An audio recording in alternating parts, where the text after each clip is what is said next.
Salutare lume, eu sunt Lucian de la Copiii Mineri MC și am venit cu un anunț. Îmi pare rău că n-am mai postat, dar ce să vă zic, am avut și tezele la română mate.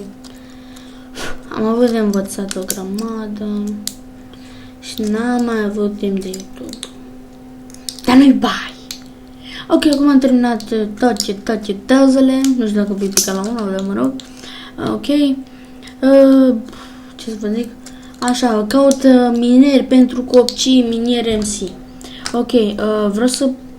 știu că n-am niciun subscriber, dar sper că se uite cineva la mine. Ok, vreau să-l promovez și eu pe omul ăsta, care are și 0 subscriberi și are... O să scot de aia din montaj. Așa, are și un videoclip Cheetah Samp, episodul 1, Cops and Robbers. Like, subscribe, comment, share. Asta deci abonați-vă. Să nu zic că suntem ieșințuți. Normal că nu suntem normal. Așa, ce să vă zic? Vreau să mă apuc și eu de serii, să-mi spuneți și mie. Spuneți-mi și mie cu ce serii să fac. Să zicem ce serii să fac. Păi, Minecraft am început. Deci Minecraft am început.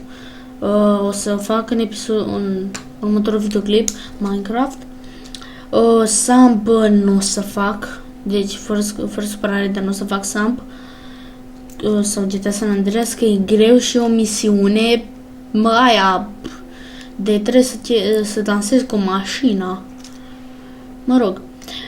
Ok, lume, așa a fost anunțul și promovarea pentru domnul Smoke SMK,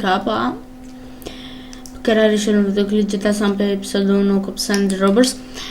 O să fac și un videoclip cu el, să-l prezint. Așa. Așa putem să facem un parteneriat împreună, mai postăm, mai postez eu, mai postează el. Bun, atât a fost, eu am fost Lucian și am salutat. Bye bye.